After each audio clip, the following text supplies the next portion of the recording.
Allah te ferme une porte, c'est par sagesse. Il sait que c'était pas bon pour toi sûrement.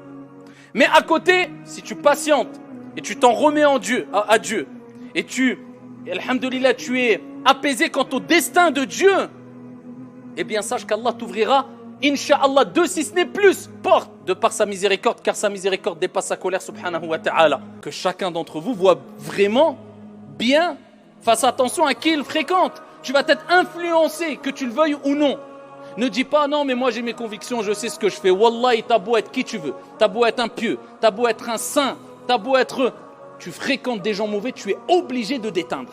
Celui qui s'habille de haram, de choses illicites, celui qui prend, qui boit, et la source de cet argent elle est illicite, eh bien l'invocation elle n'est pas acceptée.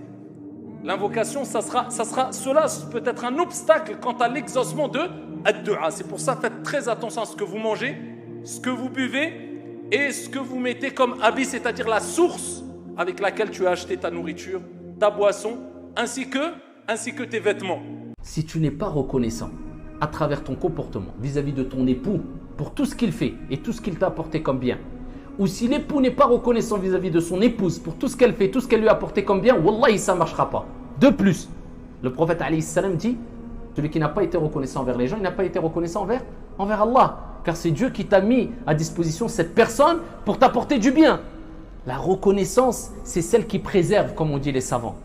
Donc je me suis relevé du ruku', Rabbana wa lakal hamd, et là je passe à quoi? Au sujoud. Sujoud, c'est quoi au sujoud? Obligatoire? Obligatoire.